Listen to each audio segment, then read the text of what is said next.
دیکھیے، جہاں تک کہ معلوم ہوا ہے کہ وہاں ایک وواد چل رہا تھا مسجد کے اطراف میں، ایک شادی گھر اور ایک ڈسپینسری قائم تھی جو غریبوں کی مدد کے لیے علاج وغیرہ کرتی تھی.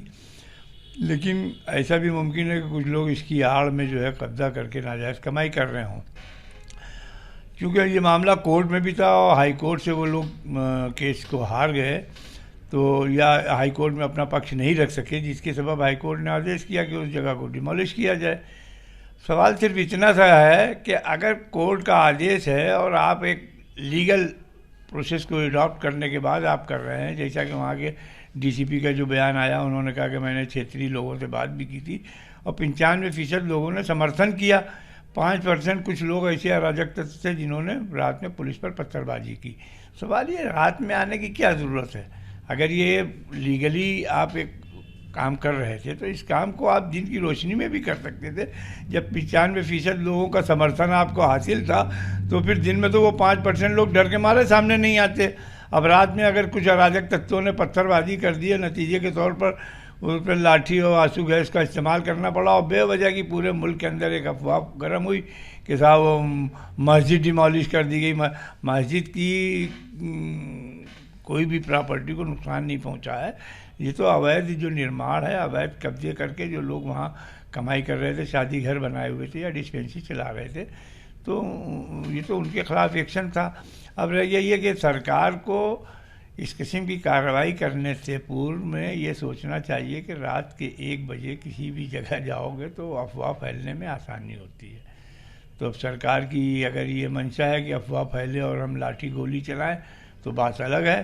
ویسے سرکار کو دن کے اجالے میں یہ کام کرنا چاہیے. دیش میں ایم سی ڈی ہو یا اربن منسٹری ہو یا پی ڈبلیو ڈی ہو، جو بھی ہمارے گورنمنٹ کے اتھارٹیز ہیں، ان کو انکروچمنٹ کو دور کرنے کی کوشش تو کرنا چاہیے، لیکن انکروچمنٹ کے دور کرنے کے سلسلے میں جو دوسری پارٹی ہے، اس پارٹی کے پاس بھی کچھ پیپرز ہیں. اب وہ پیپرز کو آپ مانے نہ مانے، لیکن کورٹ تو فائنل اتھارٹی ہے.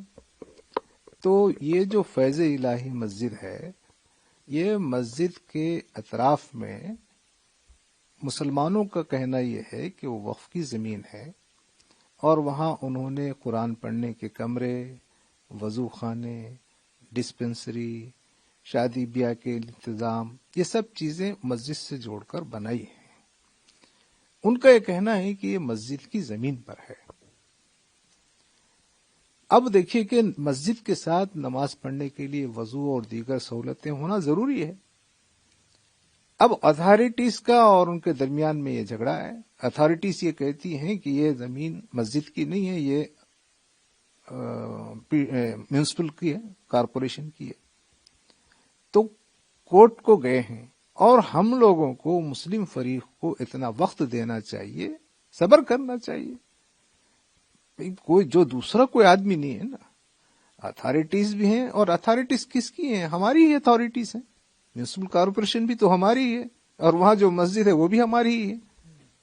تو اس میں جتنا زیادہ عجلت کرنے کی ضرورت نہیں ہے. اس سے یہ پورے مسائل کریٹ ہو رہے ہیں. پورا رومرس یہ ہے کہ مسجد کو شہید کر دیا گیا ہے یا شہید کیا جا رہا ہے. تو یہ مسجد کا احاطہ بھی مسجد ہی ہے. تو یہ ایک بہت اتھارٹیز کی طرف سے صبر کرنا چاہیے اور مسلم فریق کو عدالت جانے اور عدالت سے پوری بات سن کے وہاں سے جو بھی آرڈرز آتے اس کا انتظار کرنا چاہیے. اس کے بغیر یہ کارروائی کی گئی ہے. اس لیے اس کارروائی سے یعنی پورا ایک قسم کا ہراسمنٹ، اور اس لیے آپ نے دیکھا کہ پولیس کو کتنے لوگ لگانے پڑے، کتنے بلڈوزر اور کتنا جو ہے کرفیو کے جیسا لگا دیا گیا. کچھ لڑکوں کو جب لوگ جمع ہو جاتے ہیں تو ہجوم کی ایک سائیکالوجی ہوتی ہے کہ وہ آپس میں ٹکراتے ہیں، تو ان کی گرفتاریاں ہو گئی ہیں. تو یہ پورا معاملہ اس معاملے کو صحیح طور پر نہیں نمٹنے کی وجہ سے ہوا ہے اور کورٹ کے فائنل ججمنٹ تک انتظار کیے بغیر اتھارٹیز نے اقدام کیا. یہ ایک بہت غلط بات ہے.